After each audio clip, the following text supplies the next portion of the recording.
Welcome back, MTG Joe here, and today we're going to do our first ever, technically, Pioneer Masters metagame breakdown. So the Explorer format on MTG Arena recently got a huge injection of cards through Pioneer Masters, which brings us that one bit closer to having a true-to-paper Pioneer format on MTG Arena. As such, we're going to look at the early days data, see what decks are kind of working, what aren't, and give you kind of a metagame distribution. So we're getting the data from Untapped.gg, what you see on the screen, companion tool that runs alongside Arena's client, aggregates your win rate with other users, gives a whole bunch of cool stats. If you want to use Untapped, link is in the video description. I will timestamp and paste all these deck lists as well, so you can copy and paste to your heart's content. One thing to note, the set came out 2 days ago, so it's a very small sample size, so there's going to be some amount of noise, but it gives us an early idea, at least at construction of deck lists, and some of the ideas that are working, maybe that aren't, as we kind of go through.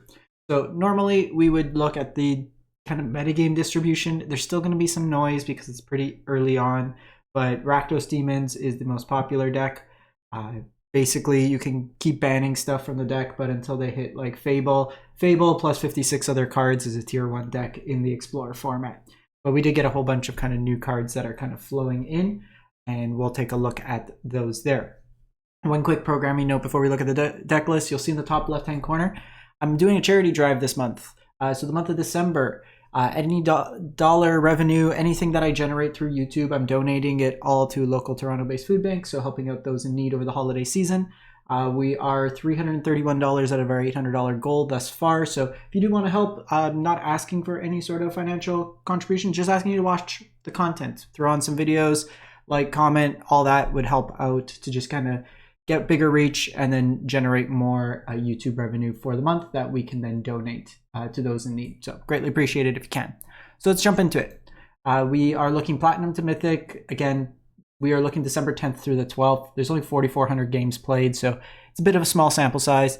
The highest win rate deck is Izzet Lotus Field. So this is kind of the new iteration of the Lotus Field decks. I will preface by saying I am not a Lotus player. I've never once played a game of Lotus Field. I probably will not play a game of Lotus Field. This type of deck does not interest me.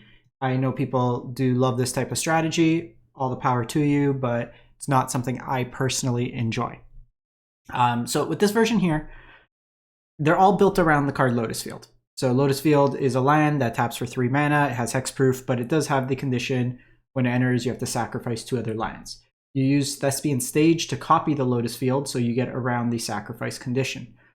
Some of these decks will play Expedition Map as a way to tutor up, which you'll see here. This was reprinted in Foundations. Everything's legal in Foundations. You just have to say it's a supplementary product. Seems like every other day we find a new card from the set, but the deck itself is all about kind of drawing, discarding through your deck, assembling the Lotus, having a bunch of mana, and then using things like Pour Over the Pages or Hidden Strings, which both let you tap and untap the Lotus Field to generate a whole bunch of mana.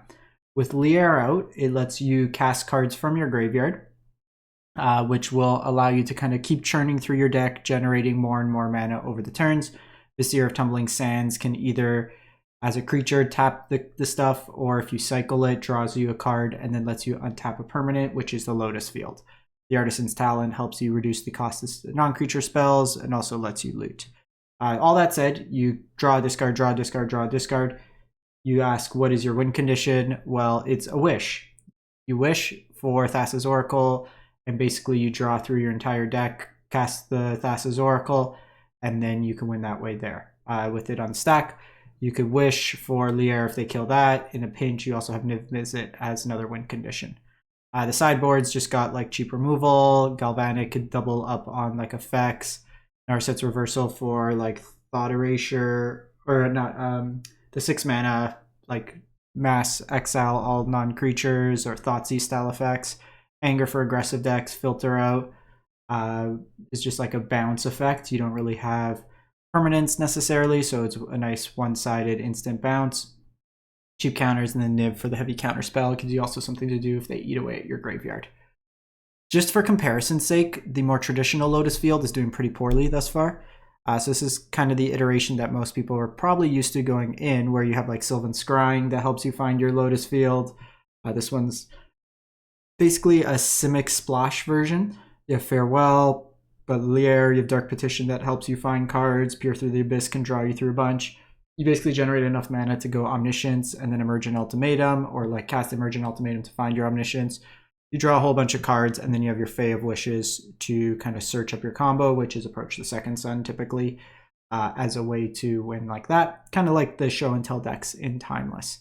You have Dragonlord Dromoka as a can't be countered effect that forces your opponent to play on their turn. So it gets around heavy counter spells. So this one's only at 48%. We're not going to go detailed into it, but a lot of people are playing the Izzet version, it seems. Rakdos Aggro. So this was kind of an iteration of a deck that was around before. It's kind of your standard deck ported over. Screaming Nemesis is seeing more and more play in the format. One card we did get is Urborg, so something to potentially consider in some of these lists. Probably not this one here because you're still red dense, but some of these splash decks could use Urborg as mana fixing, things like with Mutavault, stuff of that nature. Nothing like super crazy innovative on this one. Your Fatal Pushes in the main. Sometimes you'll see Thoughtseize potentially. Reckless Rage plays nicely with the Nemesis as well. Full set of Thoughtseize in the side, Feed the Swarm, Claim Fame, and then you should see more Nemesis in the side along. Rakdos Demons, another standard deck with Thoughtseize. But so you have your Annex package, your Slasher, Fable, like I said, Fable, Blood Tithe, Fatal Push, Thoughtseize, the most played cards like of the format, it seems, for like years now. Blade of Ani is a cool one where it's a 2-mana 3/1, but it's a demon. So it lets you curve two mana into 3 mana for the Unholy Annex. This deck here can be updated to have an Urborg in the mana base. You just need 1 copy. It'll make all your non-red land or non-black lands also produce black mana. It is a global effect, so it affects your opponent as well, but it makes your Mutavaults be able to tap for black mana. Invoke Despair is an over-the-top effect, like for mid-range matchups, draws you cards, stuff like that. Leyline for graveyard hate. Path is a cheap sweeper. Hidetsugu for like Catavan, low to the ground aggro deck, stuff like that. Bankbuster for grind. Annoyance cheap removal along with Torch, and then Duress for hand. We have Selesnya Death and Taxes, 65%. So gotta love the curve on this deck. Heavily leaning on Elf on 1 into a whole bunch of 3-drops. So this is a Taxes deck that's looking to just slow down your opponent. Lands come to play tapped. Opponent can't cast more than 1 spell. Even Interrupter is kind of like a kind of counter spell-esque. You have Eldrazi Displacer, which is a cool one here that lets you kind of bounce your ETB effects. Now it does require colorless mana, so you are basically only able to produce it via the Brushland. There's a couple of Chef Neptunes as well. So 6 of your 21 lands.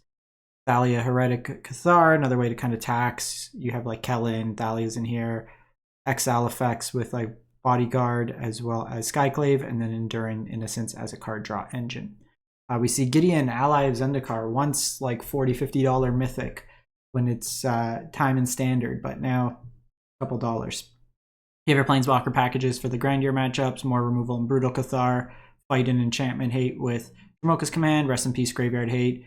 Against like Enigmatic or anything that's using a lot of enchantments, you have Back to Nature, and then Portable Hole for cheap removal. This one's a wild one, folks. Probably not like top tier, but always in the fun category. Gruul Bard class. So 61%. This deck's probably got like an 80% win rate when you draw Bard class on 2, and then like a 10% win rate when you don't. But Bard class reduces the cost of legendary creatures to cost 2 less. When you're on level 2, so red and a green. So any of these ones that are just red-green basically are free to cast. And then with the last mode, whenever you cast a legendary creature, exile the top 2 cards of your library. You may play them this turn. We have Oath of Nissa, which is a legendary enchantment that lets you find lands. Now, notably, like this is legendary, so you can obviously put 1. It helps fix for your planeswalkers, but you're playing red-green anyways. It's not like the mono-green devotion decks I used to play Nicol Bolas. Moxamber as a cheap enabler as well with all your legendaries. We have Xenagos that was just recently printed. Makes you a bunch of 2/2s, could be a mana fill as well. Helena and Elena could give haste. We have Domri in here, like a bunch of kind of incidental creatures with haste. Agatha's Soul Cauldron can kind of put on activated abilities. We have Rudra Cathar. Whenever opponent casts a non-creature spell, deals 6 damage to them. Samut gives your other creatures haste as well. So make a big board, haste them out, smash your opponent to death. Your sideboard, Grafdigger's Cage for anything that's like cheating into play. Pick your poison, artifact enchantment, flying hate, rending volley, blue-white removal, Shaper Sanctuary, very heavily targeted removal, safekeeping for protection. You mentioned Back to Nature, so Nirvine's kind of like your Phoenix, Lotus Field. Anything that's playing a bunch of spells, you could ping them, and then you could also deal with artifacts, enchantments. Paw Patch is just another kind of targeted version of Paw Patch. Torpor Orb for ETB effects, Weather Rune Stone. Again, for things kind of cheating into play, and then Anger the Gods as a sweeper. We have Reckless Bushwacker Gruul Aggro. So this one here is built around Reckless Bushwacker. So 3 mana, 2/1, but it has the ability Surge. So if this is the second spell you've cast for the turn, you can cast a first Surge spell cast instead. So 2 mana. This typically pairs with something like Burning Tree Emissary, which lets you basically free cast. Or what you'll see is the cards like the plot cards, Aloe Alchemist or Cunning Coyote, both of which let you kind of set the mana aside for a turn and then cast them for 0, which allow you to do the Surge. When it comes into play, if Surge was paid, other creatures you control get +1/0 and gain haste until end of turn. So it's like an Anthem effect. If you go like Burning Tree, Bushwacker, then you're attacking for 9 damage on turn 2. You also have Zergo Bellstriker, just a cheap 1 mana creature that can be dashed. 1 mana 2/2, legendary, kind of like Ragavan at home. You got some cheap burn, Burst Lightning, the Play with Fires, Kumanos, just a very aggressively slanted deck with like Atarka's Command to Anthem your team and deal some damage. Claim to steal like smaller creatures.